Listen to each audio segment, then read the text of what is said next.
welcome once again sa ating vlog. At matagal-tagal tayong hindi nakapag-vlog, almost a month. Ang huling vlog ko ata yung tungkol sa Independence Day.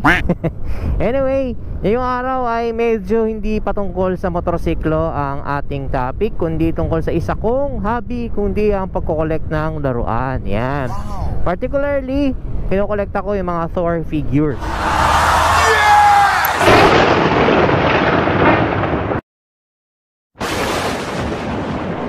And speaking of that, papunta tayo sa tinatawag nating toy convention. Yan. Na kung saan dito matatagpuan ng iba't ibang klase ng mga laruan. Of course, may mga cosplay din dito.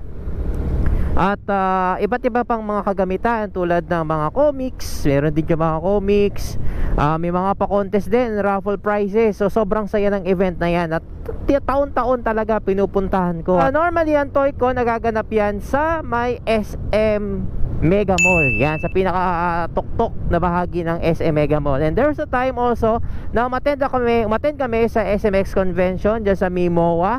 Hindi ko na mahanap yung picture ko. Yes, kasi nga diba na wala yung isa kong Facebook. But anyway, I'm very excited para malaman kung ano yung mga nandoon sa event na yon. Though nakakita na ako ng mga pictures. Okay? At dapat hindi na ako tutuloy kasi nakita nyo naman umuulan kanina, ngayon okay na. So push na. Yan. So kung napapansin nyo, ang motor na gamit ko ngayon ay iba, hindi Kimco-like, hindi Benelli, kundi Honda Beat. Yes, Honda Beat. Itong Honda Beat na to, gustong gusto ko siyang gamitin. Why? Napaka-agile niya. At higit sa lahat ay napakamura ng gasolina nito. Yes, ang tipid-tipid sa gasolina. Yung 100 ko, well, wala pang siguro mga 1 litro at 1/4 siguro. Yan. Pero ang layo na narating. That's why I like this scooter in terms of efficiency. Baka mag-zeros ang ating Kimco. Ayan. Sana hindi umulan. Sana wala na tayong kalaban. Ayun, mag-teleport na tayo. Yo guys, so basang-basa tayo. Dito na tayo sa SM Mega Mall.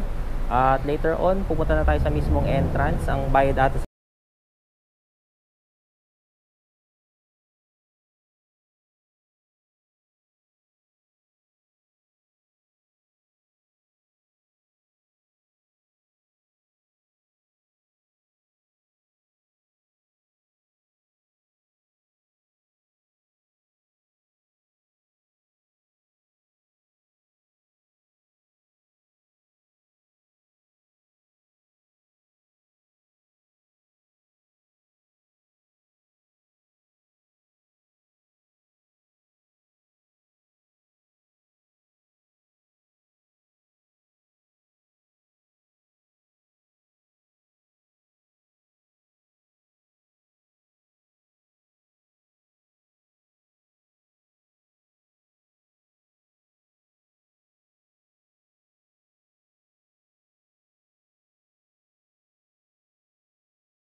pong pinoportray niya, sir?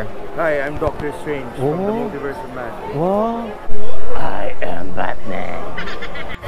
Ma'am, sino pong pinoportray ninyo, ma'am? Fredo from Genshin Impact. Genshin Impact. Wow, ganda ni ma'am. Pwede po magpa-picture? Jollibee! Ang laki. Ang laki. Hello, sir. Sino po pinoportray niyo, sir? Sino po? Captain America. Oh, classic Captain America. Wow. 15,000 Voltes 5. Grabe, ginto, no? Kaya magandang investment din yung mga laruan eh. Kasi nag-appreciate yung presyo eh. Lalo na pag naka-sealed eh. Deadpool na naka-Vespo. Siguro. Bro, magkano to? Ito magkano to? Yung Deadpool na naka-Vespa. Dito rin yan. Mike, Okay, Mike din. magkano yung Deadpool mo daw? 1.6. Set na yan, bro, no? Ang ganda.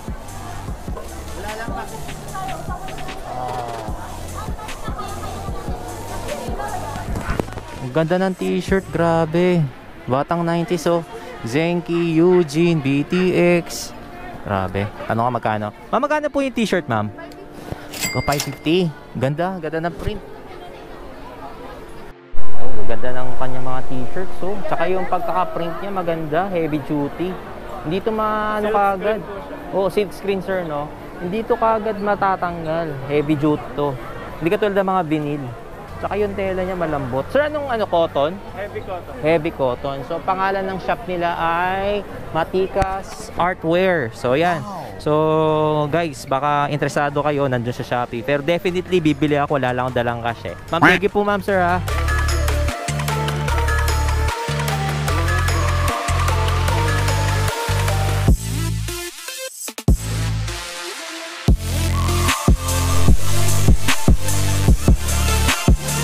Okay, so dito naman sa area nito, puro sketch. Ayan, talaga dito, iba dito mismo ginagawa. Commission works.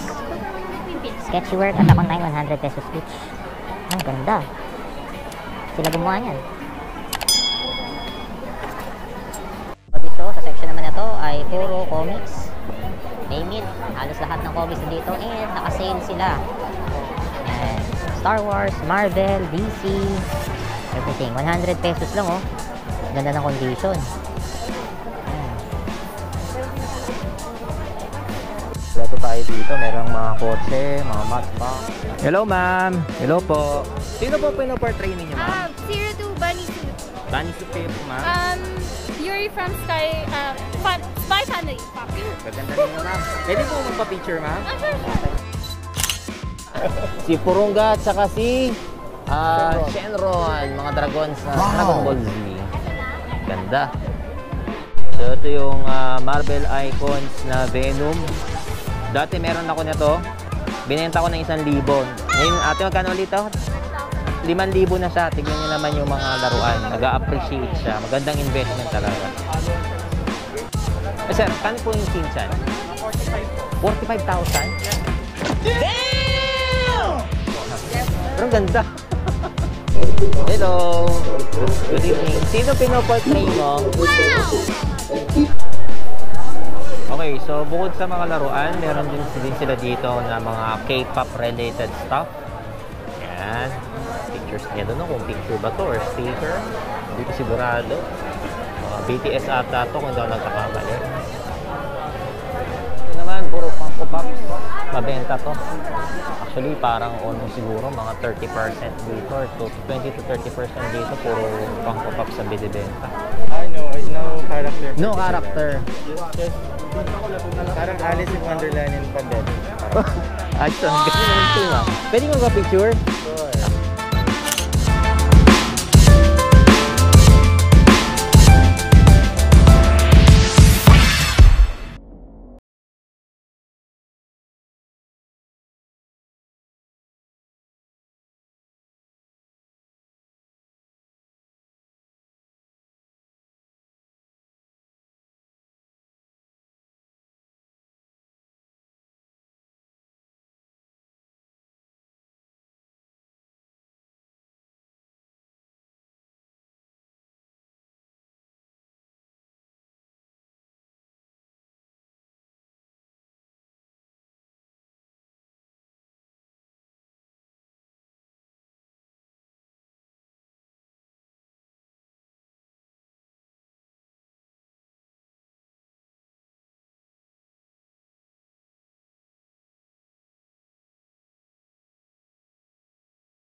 section.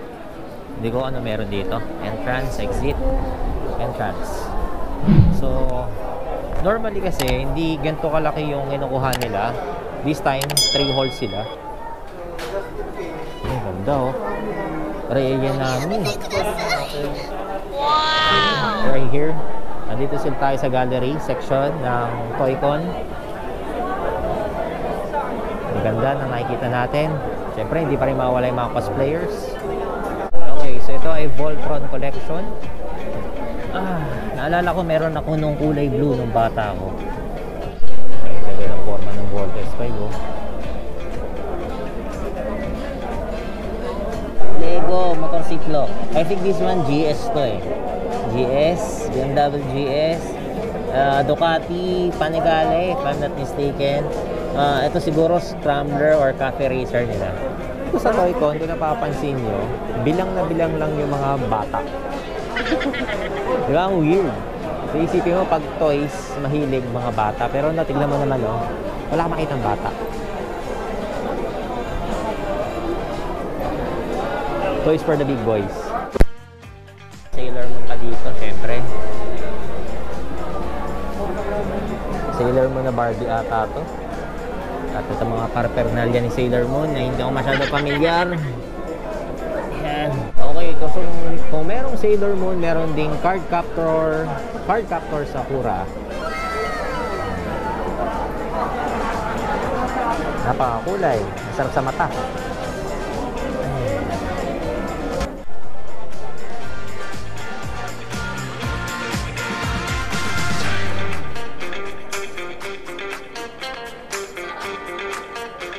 Siguro, pwede ko rin display yung mga collection ko ng Toy someday. Okay, so Lady Thor. Kompleto siya oh. Marami pang ulang. Ito, meron na tayo nito. Wala tayo yan. Ayan, yung mga pops, hindi tayo masyado nagkukulit. Ayan, of course, Marvel icons. Ito yung ito yung lumang Marvel Hot Toys. Ito yung bagong Marvel icons. Ayan. Ito, wala pa akong figure na to. Tsaka to.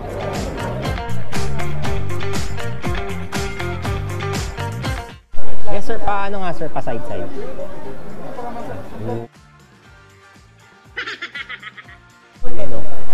Ang lupit, ang angas oh. Magbabago siya. So, lahat daw dito, 380 pesos each. So, ito yung kanilang tindahan, the Mother Base Toys and Collectibles. Gusto yung makatipid sa mga bili-bili dito, pwede kayo tumawad. Abutin nyo yung last minute. Babagsak nila yung mga presyo. So, 8:30 na hanggang 9 o'clock lang ata to. Thank you so much, sir. Thank you. Thank you so much, ma'am.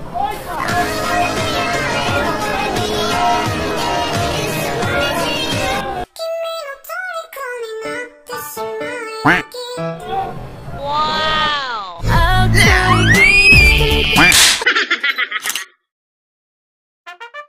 Hello, ma'am. Hello po, good evening po. Sino po pinaportray nila? X23. X23. Pwede po ba selfie? Hello, sir. Good evening. Sino pong pinoportray nila? Joker from Joke? Dark Knight. Joker. Angas. Ang angas mo ah. Ay. Buti nagstay tayo. Hindi, wala tayong picture kay Vex na. Tsaka kay Max. So yun, sobrang enjoy. Sayang hindi ko masyado naikot. Ang laki-laki ng lugar. Pero siguro next time, next year. Mas aagahan ko kasi late na ako dumating. Anyway, sana nag-enjoy kayo guys sa ating video.